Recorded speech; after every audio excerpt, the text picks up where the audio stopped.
செடியாய வல்வினைகள் தீர்க்கும் திருமாலே, நெடியானே வேங்கடவா நின் கோயிலின் வாசல், அடியாரும் வானவரும் அரம்பையரும் கிடந்தியங்கும் படியாய் கிடந்து உன் பவளவாய் காண்பேனே. இங்கே நமக்கெல்லாம் அருள் புரிய வந்திருக்கின்ற குருமகா சன்னிதானத்திற்கு முதற்கண் என்னுடைய வணக்கத்தை தெரிவித்துக் கொள்கிறேன். மேலும் என்னுடைய சக ஜோதிடர்களுக்கும் இங்கே இருக்கின்ற பிரதானமாக உட்கார்ந்திருக்கின்ற சுவாமிகளுக்கும் மற்றும் பெரியோர்கள் தாய்மார்கள் அனைவருக்கும் என்னுடைய முதற்கண் வணக்கத்தை தெரிவித்துக் கொள்கிறேன். எனக்கு வைஷ்ணவம் பிரதானமாக இருந்தாலும் சைவம் வைஷ்ணவம் ரெண்டுமே ஒன்று தான் அப்படிங்கிறது என்னுடைய கருத்து. அதுக்கு என்ன காரணம்னா அதுக்கு நிறைய இருக்கு. யஜுர்வேதத்தில் தான் ஸ்ரீ சுக்தம் புருஷுக்தம் இருக்கு. அதே யஜுர்வேதத்தில் தான் ருத்ரம் சமகமும் இருக்கு.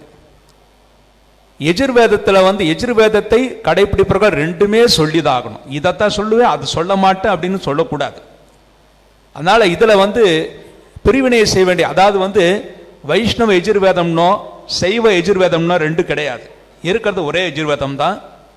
அந்த யஜுர்வேதத்தில் தான் ருத்ரம் சமகமும் இருக்கு. அதே யஜுர்வேதத்தில் தான் ஸ்ரீ சுக்தம் புருஷுக்தம் பஞ்ச சூக்தங்களும் இருக்கு. அதனால நான் இரண்டுமே ஒன்றாக தான் பாவிக்கிறேன். அதுதான் நன்மையாக இருக்கும். எப்படி இருக்கும்னா, எப்படி சொல்றேன்னா, சிவபெருமானுக்கு இடம் ஒரு பாகர்னு பேர். இதாவது இடது பக்கம் இருக்கக்கூடிய ஒரு உமை, இங்க வலது பக்கம் சிவன் அப்படின்னு சொல்லுவாங்க. அதே மாதிரி பெருமாளுக்கு வளமாரபன் அப்படின்னு சொல்லுவாங்க. வலது பக்கம் மகாலட்சுமி, இடது பக்கம் தான் அப்படிங்கிற மாதிரி சொல்லுவாங்க. ஆக எப்படி பார்த்தாலும் ரெண்டு ஒன்று தான். எப்படின்னா, இப்போ மகாலட்சுமி அஷ்டோத்திரம் நீங்க படிச்சீங்கன்னா அதுல வரும் பாஸ்கரிம் பில்வ நிலையாம்னு. ஒளிக்கு தரக்கூடியவள், சூரியனை போல் ஒளி தரக்கூடியவள், பில்வமலம் எங்கே இருக்கிறதோ அங்கே, வில்வமரம் எங்கே இருக்கிறதோ அங்கே நிலையாக வசிக்கக்கூடியவள் அப்படின்னு இருக்கு. அப்போ நிலையான செல்வம் எங்க கிடைக்கும்னா வில்வ மரத்து அடியில கிடைக்கும்னு இருக்கு. இந்த வில்வ மரம் யாருக்கு உகந்தது அப்படின்னா, வில்வ இலை யாருக்கு உகந்ததுன்னா முக்கண்ணன் அப்படின்னு சொல்லக்கூடிய சிவபெருமானுக்கு உகந்தது. அதே மாதிரி சிவபெருமானுடைய இடது பாகத்தில் இருக்கிற அந்த உமை பெருமாளுடைய தங்கச்சின்னு சொல்லுவாங்க. சிவபெருமான் உஷ்ணம், இங்கே குளிர்ச்சி.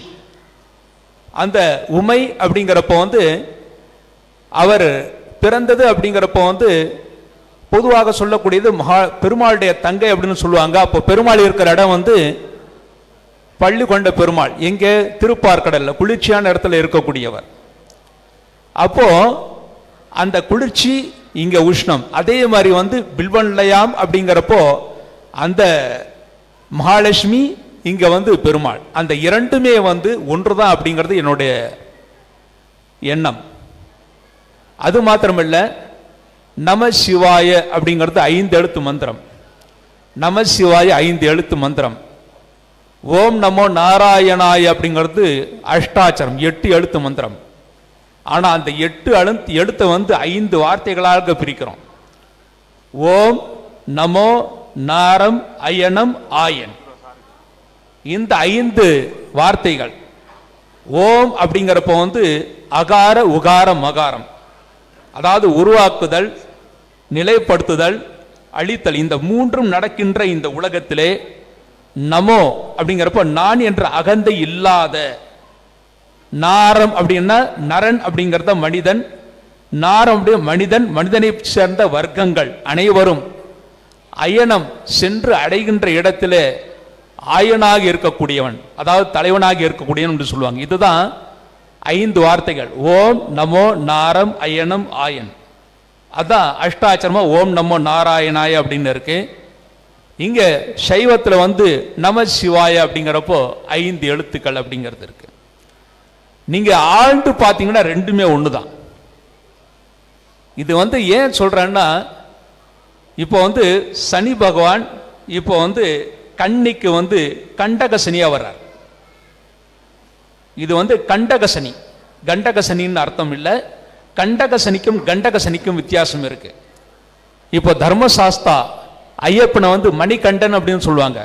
ஆனா நிறைய பேர் உச்சரிப்போம் மணி கண்டன் உச்சரிப்பாங்க. மணி கண்டன்ங்கிறது தப்பு, மணி கண்டன் தான் கரெக்ட். மணி அப்படிங்கிறப்ப வந்து ஔஷதம், ஔஷதம்னா மருந்து, மருந்தை கண்டவன், அதான் வந்து மணி கண்டன் அப்படின்னு சொல்லுவாங்க. அதனால வந்து இது கண்டகசனி. கண்டகசனி என்ன அர்த்தம்னா கண்டவர்கள் கண்படுகின்ற சனி அப்படின்னு அர்த்தம். இந்த ராசிக்கு 7ஆம் இடத்துல இருந்து சனி பார்வை வருது. அந்த சனி பார்வை வந்து கண்படக்கூடிய அளவுக்கு நீங்க வந்து வளர்ச்சியை தரக்கூடியதா இருக்கும் அப்படிங்கிறது அர்த்தம் வச்சுக்கணுமே தவிர, இந்த கண்டக சனி அப்படிங்கிறப்ப வந்து கெடுதல் பண்ணும் அப்படின்னு நம்ம வந்து எடுத்துக்க கூடாது. 7ஆம் இடத்துல சனி வரார். இந்த லக்னத்துக்கு இந்த ராசிக்கு வந்து சனி மிக மிக நல்லவர்.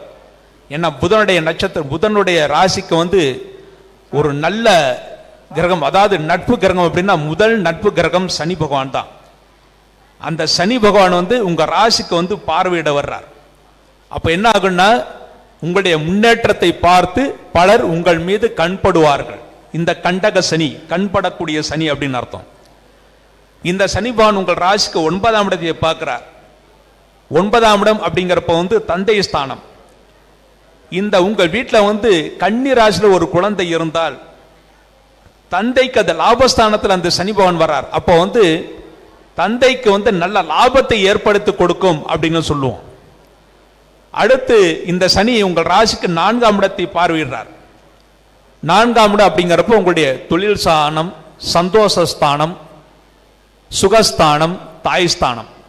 அப்ப தாய்க்கு, உங்களுடைய தாய்க்கு வந்து கொஞ்சம் உடல்நிலை கோளாறுகள் ஏற்படும் அப்படின்னு அர்த்தம்.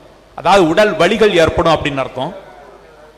அடுத்து உங்களுடைய சுகம் அலைச்சல் காரணமாக பாதிக்கும் அப்படின்னு சொல்லலாம். அடுத்தது இந்த சனி உங்கள் ராசிக்கு பார்வையிட்டாலும் அது குருடைய வீட்டில இருந்து அடுத்து வரக்கூடிய ஜூன் 1ஆம் தேதி வாக்கியப்படி மே 26 திருக்கணிதப்படி ஜூன் 1ஆம் தேதி குருடைய பார்வை அந்த சனிக்கு வந்துருது. அப்போ அந்த சனி முழுவதுமாக நல்ல கிரகமாக மாறும். ஏன்னா வந்து சனி குருடைய வீட்டில இருந்து அந்த குருடைய பார்வை அந்த சனிக்கு வருது. அதனால சனி ஒரு முழுமையான நல்ல கிரகமாக மாறி உங்களுக்கு எல்லா விதத்திலும் நன்மைகளை ஏற்படுத்தக்கூடிய சனியாகத்தான் மாறும். இந்த சனி பெயர்ச்சி திருமணமாகாத ஆண்களுக்கும் பெண்களுக்கும் கன்னி ராசியில் பிறந்தவர்களுக்கு கண்டிப்பாக வைகாசி மாதம் முதற்கொண்டு நல்ல குருபணம் வருது. அந்த டைம்ல கண்டிப்பாக திருமணமாகாத ஆண்களுக்கும் பெண்களுக்கும் கண்டிப்பாக திருமணம் நடக்கும். மாணவர்கள் கடுமையாக உழைத்தால் மட்டுமே நல்ல மதிப்பெண்கள் பெறுவார்கள். ஆனால் கடுமையாக உழைத்தால் நிச்சயமாக நல்ல மதிப்பெண்கள் பெற முடியும். அது ஜூன் மாதம் 1ஆம் தேதிக்கு பிறகு எழுதக்கூடிய எல்லா தேர்வுகளிலும் நீங்கள் நிச்சயமாக நல்ல மதிப்பெண்களை பெறுவீர்கள். நிறைய பேருக்கு வந்து எனக்கு நீட்ல பாஸ் பண்ண முடியுமா அப்படின்னு கேட்பாங்க. கண்டிப்பாக நீட்ல பாஸ் பண்ண முடியும். உங்கள் ஜாதகத்தில் வந்து குரு, சூரியன், அப்புறம் சனி இவர்களுடைய ஸ்தானத்தை பொறுத்து, அதாவது பர்சனல் ஜாதகத்தில் இந்த ஸ்தானத்தை பொறுத்து நீங்கள் டாக்டர் ஆகக்கூடிய வாய்ப்புகள் கிடைக்கும். நிறைய டாக்டர்களுடைய ஜாதகத்தை பார்த்தீங்கன்னா இந்த கிரகங்கள், அதாவது சூரியன், குரு, சனி இவர்கள் வந்து ஒன்றுக்கொன்று திரிகோணத்தில் இருப்பாங்க அல்லது ஒன்றுக்கொன்று ஒற்றைப்படை ஸ்தானத்தில் இருப்பாங்க. அப்படி இருக்கணும் தான் நிறைய பேர் டாக்டரை பார்க்க முடியும். அப்படி உங்கள் பிறப்பு ஜாதகத்தில் இருந்தால் இந்த சனி பெயர்ச்சியின் மூலமாக நிச்சயமாக நீங்க வந்து நீட்ல பாஸ் பண்ண முடியும். ஆனா இந்த திருஷ்டி இருக்கு. ஏன்னா உங்க ராசிக்கு சனியுடைய பார்வைக்குனால திருஷ்டி இருக்கு. ஒரு காரியம் நடக்கிறதுக்கு முன்னாடி அதை செஞ்சிருவேன், இதை செஞ்சிருவேன் அப்படின்னு நீங்க சொன்னீங்கன்னா அது நடக்காம போயிடும். சைலண்டா இருந்தா நிச்சயமாக உங்களுக்கு வெற்றி கிடைக்கும் அப்படின்னு உறுதியா நம்பலாம். அடுத்து தொழில் செய்பவர்களுக்கு நிச்சயமாக தொழில் விருத்தி இருக்கு. புதிதாக தொழில் முயற்சிகள் செய்யலாம். ஏன்னா வந்து 10ஆம் இடத்துக்கு 10ஆம் இடம் பாவாத் பாவ அடிப்படையில் பார்த்தீங்கன்னா 10ஆம் இடம் தொழில் ஸ்தானம். அதற்கு 10ஆம் இடத்துல சனி வர்றார். 10ஆம் இடத்துக்கு 10ஆம் இடத்துல சனி பாவாத் பாவ அடிப்படையில் வரனால வேலையில வந்து உங்களுக்கு அதிகமான வேலை பளு இருக்கும். சலிக்காம செய்யுங்க. நல்ல அதற்குரிய வருமானம் நிச்சயமாக உங்களுக்கு கிடைக்கும். அதுவும் குரு பார்வை இந்த சனிக்கு வந்த பிறகு நீங்க எதிர்பார்த்ததை விட அதிகமான நல்ல பலன்கள் தொழில் துறையிலும் உங்களுக்கு கிடைக்கும். உத்தியோகஸ்தர்களுக்கு அடுத்த அதாவது வரக்கூடிய வைகாசி மாசம் வரையில கண்டிப்பாக அடுத்த வேலை கிடைக்கும் நினைச்சிட்டு இருக்கிற வேலையை விட்டுற வேண்டாம். அடுத்த வேலை கிடைக்கிற வேலை இருக்கிற வேலையை விடாம இருக்கிறது நல்லது. அப்படி விட்டுட்டு தான் தேடணும்னு நினைச்சீங்கன்னா நீங்க வந்து வைகாசி மாசத்துக்கு பிறகு விட்டுட்டு தேடுங்க, அப்பதான் கிடைக்கும். இல்லைன்னா கொஞ்ச நாள் வந்து வேலை இல்லாத சூழ்நிலைகள் ஏற்படும். அடுத்து இந்த சனி பேச்சின் மூலமாக முதியவர்களுக்கு உடல் வலிகள், மூட்டு வலி, முழங்கால் வலி போன்ற உடல் வலிகள் வருமே தவிர, ஆனா குருவுடைய பார்வை அந்த சனி பகவானுக்கு வந்த பிறகு, அதாவது வைகாசி மாதத்துக்கு பிறகு அதற்குரிய மருத்துவம் கிடைக்கும். அந்த மருத்துவத்தின் மூலமாக உங்களுக்கு வந்து ஆரோக்கியம் நன்றாக இருக்கும் என்று உறுதியாக நம்பலாம். அடுத்து இந்த சனி 7ஆம் இடத்தில் இருந்து உங்கள் ராசிக்கு பார்வையிறனால, அது 7ஆம் இடம்ங்கிறது மனைவியுடைய ஸ்தானம். அதனால வந்து மனைவிக்கு சிறு அளவில் ஆரோக்கிய குறைவுகள் வரும். ஆனால் கணவன் மனைவிக்குள் கருத்து வேற்றுமைகள் இருந்தாலும் பொருட்படுத்தாம ஒருத்தர் விட்டு கொடுத்து பேசினால் நிச்சயமாக நன்மைகளை பெறுவீர்கள். விட்டு கொடுக்காம ஒருத்தர் பேசிக்கிறது ஆகாது. அடுத்து 5ஆம் இடத்திற்குரிய சனி பகவான் உங்கள் ராசிக்கு 7ஆம் இடத்துக்கு போறாரு. அது ஜலராசி. 5ஆம் இடம் வந்து புத்திரஸ்தானம். புத்திரஸ்தானத்தை ஜலராசிக்கு போறாரு. அதனால உங்கள் குழந்தைகள் படிப்பு விஷயமாகவோ தொழில் விஷயமாகவோ உங்களை விட்டு பிரிந்து அதிகமாக தண்ணீர் இருக்கக்கூடிய கடற்கரை நகரத்திற்கோ அல்லது மெட்ராஸ் மாதிரி கடற்கரை நகரத்திற்கோ அல்லது அதிகமாக தண்ணீர் இருக்கிற இடத்திற்கோ அல்லது கடல் தாண்டி வெளிநாடுகளுக்கோ செல்லக்கூடிய வாய்ப்பு உங்களுக்கு நிச்சயமாக நல்லபடியா இருக்கு அப்படின்னு உறுதியா நம்பலாம். அடுத்து இந்த சனி பெயர்ச்சியின் மூலமாக சனி 4ஆம் இடத்தை பார்க்கறனால தொழில்ல வந்து நீங்க வந்து கூட்டு வியாபாரம் செய்பவர்களாக இருந்தால் கூட்டாளிகள் கிட்ட வந்து கணக்கு வழக்கு அப்பப்ப சரி பண்ணி வச்சுங்க. இல்லாவிட்டால் தேவையில்லாத சில சங்கடங்கள் ஏற்படும் அப்படிங்கிற மாதிரி இருக்கு. அடுத்து இந்த சனி வந்து நிறைய பேர் நினைக்கிறாங்க இந்த கண்டக சனி, நிறைய பேர் பயப்படுறதே இப்படிதான். 7.5 சனி, அஷ்டம சனி, கண்டக சனி இதெல்லாம் பயப்படுவாங்க. ஆனா உங்களுடைய வாழ்க்கையில பாத்தீங்கன்னா நிறைய பேர் வீடு வாங்கினது வீடு கட்டினது 7.5 சனியில தான் இருக்கும். அதே மாதிரி வந்து நிறைய பேர் தொழில் விருத்தியானது கண்டக சனியில தான் இருக்கும். சிலருக்கு நிறைய பேர் கல்யாணம் ஆறதே வந்து 7.5 சனியில நடக்கும். 7.5 சனியில கல்யாணம் ஆகக்கூடாதுன்னு ஒன்றும் கிடையாது. அதே மாதிரி கண்டக சனியில கல்யாணம் ஆகக்கூடாதுன்னு ஒன்றும் கிடையாது. ஆனால் தாமதமாக நடக்கும், நிச்சயமாக நடக்கும். எப்பவுமே சனி வந்து எப்பொழுதுமே நல்லதை கொடுக்கக்கூடியவர், ஆனால் தாமதமாக கொடுப்பார். கொஞ்சம் சோதனை பண்ணி கொடுப்பார். சோதனை இல்லாம கொடுக்க மாட்டார். ஒரு சோதனை பண்ணி அதுக்கப்புறம் தான் கொடுப்பார். ஆனா அதுக்கு சோதனைக்கு நம்ம பயப்படக்கூடாது. தொடர்ந்து முயற்சிகளை செய்யணும். அப்பதான் உங்களுக்கு வந்து நடக்கும். அதனால வந்து திருமணம் ஆகாதவர்களுக்கு கண்டிப்பாக 7ஆம் இடத்துல சனி அப்படிங்கிறப்போ சிறிது தாமதமாகனாலும் கண்டிப்பாக திருமணம் நடக்கும். அடுத்து நம்ம பரிகாரத்துக்கு அப்படின்னு பண்றப்போ வந்து தர்பாரண்யேஸ்வரர் கோயிலுக்கு வர்றது மிக மிக உத்தமமானது. இந்த தர்பை அப்படிங்கிறப்ப அதுக்கு ஒரு மகத்துவம் இருக்கு. அது ஒரு புல்லின் ஒரு வகை தான். தர்பைங்கிறது அது ஒரு புல்லு தான். ஆனா வேற புல்லெல்லாம் பாத்தீங்கன்னா காஞ்சி போயிடுச்சுன்னா வச்சுங்க, அது வந்து புசு புசுன்னு வந்து தூள் தூளா போயிடும். ஆனா தர்பை வந்து எவ்வளவு காஞ்சி போனாலும் சரி, ஒரு 10 வருஷம் தர்பையை சும்மா வச்சிருந்தாலும் சரி, கொஞ்ச நேரம் தண்ணீர்ல போட்டு அதுக்கப்புறம் நீங்க எடுத்து பாருங்க, அந்த தர்பையை வந்து எப்படி வேணாலும் வளைக்க முடியும். அதனால அவ்வளவு அற்புதமானது தர்பை. என்னால் புனிதமானதுன்னு சொல்லுவாங்க. அந்த தர்பை தோன்றிய விதமே வந்து புராணங்கள் எப்படி இருக்குன்னா, கருட பகவான் வந்து அமிர்த கலசத்தை வந்து எடுத்துக்கொண்டு வானத்துல போயிட்டே இருக்கிறப்போ சில துளிகள் வந்து சில புற்கள் மேல பட்டது. அந்த புற்கள் தான் அந்த தர்பை புல் அப்படின்னு சொல்லுவாங்க. அந்த தர்பை இருக்கிற இடம் அப்படிங்கிறப்ப புனிதமான இடம். அதனாலதான் வைதிக காரியங்கள் எல்லா விஷயத்திலும் சரி, அர்ச்சக விஷயங்கள் எல்லா விஷயத்திலும் சரி, கும்பாபிஷேக காரியங்கள் எல்லா காரியங்களிலும் சரி, வைதிக இன்னொன்று வந்து மந்திர காரியங்கள் எல்லாவற்றிலும் தர்பையை உபயோகிக்காம இருக்க முடியாது. என்றால் தர்பை அவ்வளவு புனிதமானது.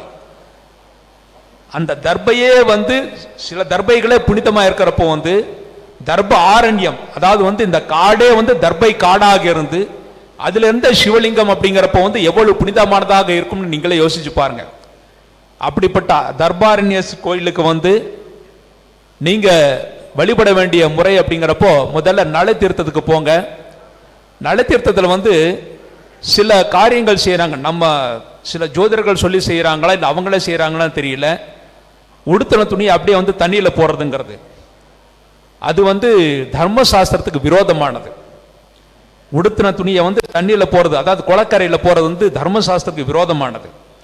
ஏன் சொல்றேன்னா, நாகதோஷம்னு ஒரு லிஸ்ட் எடுத்தீங்கன்னா 54 வகையான தோஷங்களால் நாகதோஷம் வரும்னு இருக்கும். 54 வகையான தோஷங்கள்னால உங்களுக்கு நாகதோஷம் வரும்னு இருக்கும். அதுல ஒண்ணு வந்து ஜலவந்தியா அப்படின்னு. ஜலவந்தியான்னா நீரை மாசுபடுத்துதல், அது ஒரு நாகதோஷத்துக்கான ஒரு காரணம். இது சனி தோஷம் போகிறதுக்காக சொல்லிட்டு வந்து நீங்க வந்து உங்களுடைய பழைய துணி, ஆகா துணி எல்லாம் அதுல இதுல வந்து நீங்க ஜலத்துல போட்டீங்கன்னா அதுல வந்து ஜலவந்தியாங்கிற தோஷம் வந்து அவங்களுக்கு வேற தோஷமா மாறி போயிடும். அதனால வந்து தர்மசாஸ்திரம் தெரியாம இந்த விஷயங்களை தவறு பண்ணக்கூடாது. வஸ்திரம் வேணும்னா யாருக்காவது தானமா கொடுக்கலாம், நல்ல புது வஸ்திரத்தை தானமா கொடுக்கலாம், அதனால நல்ல பலன்கள் கிடைக்கும். ஆனா நம்ம பழைய வஸ்திரம் நம்ம உபயோகப்படுத்தாத நம்ம வந்து தண்ணியில போடணுங்கிறதுக்காக அது வந்து ஜலத்துல போடுறதுங்கிறது ஆகாது. அதனால வந்து அந்த ஜலத்தை, அந்த நலத்தீர்த்தத்தை நாம் சுத்தமாக வைத்திருக்க வேண்டும்.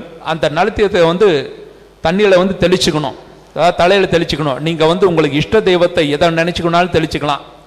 இப்போ வந்து வைஷ்ணவத்தில் தெளிச்சுக்கிறதுக்கு வந்து ஒரு முறை சொல்லுவாங்க. அதாவது கேசவாதி 16 நாமங்கள் சொல்லி தலையில தெளிச்சுக்கணும்னு சொல்லுவாங்க. 16 முறை தலையில தெளிச்சுக்கணும்னு சொல்லுவாங்க. இதுல வந்து சைவத்தில் வந்து 5 முறை 7 முறை 3 முறை அந்த மாதிரி கணக்கு இருக்கு. எப்படியோ நீங்க வந்து தலையில தெளிச்சிங்க, அந்த தீர்த்தை தலையை தெளிச்சுக்கிட்டு அங்கேயே குளிச்சாலும் சரி தலையை தெளிச்சுங்க. ஆனா அந்த நீரை மாசுபடுத்தக்கூடாது, அதுதான் முக்கியமானது. அதுக்கப்புறம் அங்க விநாயகருக்கு வந்து சூறை தேங்காய் உடைக்கணும். ஏதாவது சூறை தேங்காய் உடைக்கிறதுங்கிறது ஒரு திருஷ்டி போறதுக்காக அப்படின்னு சொல்லுவாங்க. அதில் உடைச்சிட்டு அதுக்கப்புறம் தர்பாரண்யேஸ்வரர் கோயிலுக்கு வந்து அங்க சிவபெருமானை தரிசனம் பண்ணிட்டு பைரவரை முதல்ல விநாயகரை, அப்புறம் சிவபெருமானை, பைரவரெல்லாம் தரிசனம் பண்ணிட்டு அப்புறம் இவருக்கு அதாவது வந்து சனி பகவானுக்கு வந்து 8 தீபங்கள் வைக்கிறது ரொம்ப விசேஷமானது. 8 தீபங்களை வச்சுட்டு அதுக்கப்புறம் அம்பாளை தரிசனம் பண்ணாம போகக்கூடாது. அம்பாளை தரிசனம் பண்ணாம எப்பவுமே போகக்கூடாது. அம்பாளை தரிசனம் பண்ணிட்டு அதுக்கப்புறம் வந்து அங்க இருக்கிற நல நாராயண பெருமாள் கோயில், அங்க இருக்கிற பஞ்சமுக ஆஞ்சநேயரையும் பெருமாளையும் தரிசனம் பண்ணிட்டு அதுக்கப்புறம் நீங்க வீட்டுக்கு போனீங்கன்னா எப்பவுமே வந்து அந்த சனி தோஷம் எப்படிப்பட்ட தோஷங்கள் இருந்தாலும் சரி, எப்படி கண்டக சனியோ, அஷ்டம் சனியோ, 7.5 சனியோ, அர்த்தாஷ்டம் சனியோ, எந்த சனி தோஷம் இருந்தாலும் விலகும் அப்படின்னு இருக்கு. அதுக்கப்புறம் தீபம் வைக்கிறது அப்படிங்கிறது வீடுகள், அது வந்து ஒரு முறை, ஒரு 6 மாசத்துக்கு ஒரு முறையோ அல்லது வருஷத்துக்கு ஒரு முறையோ இங்க வந்து தர்பாரண்யேஸ்வரர் கோயிலுக்கு வந்து இந்த மாதிரி பிரார்த்தனைகள் பண்ணிட்டு போலாம். அடுத்து வந்து தீபம் வைக்கிறதுங்கிறது ஒன்று இருக்கு. நீங்க இருக்கிற இடத்துலயே வந்து நவகிரகத்துல வந்து சனி பகவானுக்கும் அடுத்து ஆஞ்சநேயருக்கும் தீபம் வைக்கிறதுங்கிறது ரொம்ப விசேஷம். இந்த தீபம் வைக்கிறதுல வந்து தீபத்துல வந்து நவகிரகங்கள் இருக்கு அப்படின்னு இருக்கு. எப்படின்னா தீபத்தில் இருக்கிற அந்த நெருப்பு தான் சூரியன், அதுக்கப்புறம் அதுல ஊத்துற எண்ணெய் அப்படிங்கிறப்ப சந்திரன், அப்புறம் அந்த சிகப்பான ஜுவாலை அப்படிங்கிறப்போ செவ்வாய், அதுக்கப்புறம் நீங்க போடுற திரி அப்படிங்கிறப்ப புதன், அதுக்கப்புறம் அந்த ஜுவாலைக்கு நடுவில் இருக்கிற மஞ்சள் தான் வந்து குரு. அதனால வந்து வர்ற வெளிச்சம் சுக்கிரன். அந்த வெளிச்சம் வரும்போது இருட்டு போய்விடும், இருட்டு போறது அப்படிங்கிறது சனி. அதுக்கப்புறம் வந்து அந்த தீபத்துக்கு நிழல் வரும், அந்த நிழல் தான் ராகு. தீபம் எரிஞ்ச பிறகு புகை வரும், அதுதான் கேது. ஆக இந்த தீப வழிபாடு அப்படின்னு பண்ணாலே நவகிரக வழிபாடு தான், இதெல்லாம் சந்தேகமே கிடையாது. அதனால வந்து தீப வழிபாடு பண்ணுங்க. அதுல தீப வழிபாடு எப்ப பண்ண ரொம்ப உத்தமம் அப்படிங்கிறப்போ பொதுவாக சனிக்கிழமை பண்ணலாம். ஏன்னா சனி பகவானுக்கு உகந்தது சனிக்கிழமை அப்படின்னு சொல்லலாம், சனிக்கிழமை பண்ணலாம். ஆனா இன்னொன்னு அதை விட முக்கியமானது, பஞ்சாங்கத்துல இஷ்டின்னு ஒண்ணு போட்டிருக்கும். இஷ்டி அப்படின்னு ஒண்ணு போட்டிருக்கும். இஷ்டின்னு என்ன அர்த்தம்னா புனிதமான நெருப்புன்னு அர்த்தம். இஷ்டி யாகம்னு ஒரு யாகம் இருக்கு. இப்ப பொதுவாக இன்னொரு யாகம் இருக்கு, உங்களுக்கு எல்லாருக்கும் தெரிஞ்ச புத்திர காமேஷ்டி யாகம். அர்த்தம் என்ன? புத்திர காம இஷ்டி யாகம். அதாவது புத்திரன் வேண்டும் அப்படிங்கிறதுக்காக, காமம்னா வேண்டும் என்பதற்காக செய்யக்கூடிய யாகம், அதுக்குதான் புத்திர காம இஷ்டி யாகம். அந்த இஷ்டி அப்படின்னா புனிதமான நெருப்பினால செய்யக்கூடியது அந்த இஷ்டின்னு பேரு. யாகம் அப்படிங்கிறப்ப வந்து அது பெரு தீ வேள்வி மாதிரி, அதாவது பெரிய நெருப்பு வேள்வி. தீபம் வைக்கிறது வந்து சிறிய வேள்வி அப்படின்னு பேரு. அந்த தீபத்துக்கு நீங்க பயன்படுத்தக்கூடிய எண்ணெய் அப்படிங்கிறப்ப வந்து சுத்தமான எண்ணெயா தான் இருக்கணும், இல்ல சுத்தமான நெய்யா தான் இருக்கணும். ஏன்னா வந்து எப்படி யாகத்தில் நாம கொடுக்கக்கூடிய ஆகுதிகள் எப்படி வந்து இறைவனுக்கு வந்து ஆவியாக செல்கிறதோ, அதே போலவே நீங்கள் தீபத்தில் வைக்கக்கூடிய எண்ணெயும் தீபத்துக்கு வைக்கக்கூடிய அந்த நெய்யும் அது ஆவியாக இறைவனை சென்றடைகிறது. அதன் மூலமாக நமக்கு வாழ்க்கையில சுபிட்சம் ஏற்படுகிறது. ஆக இந்த வழிமுறையில நீங்க தீப வழிபாடு பண்ணி நீங்க நிச்சயமாக நல்ல முன்னேற்றத்தையும் யோகத்தையும் பெற முடியும்.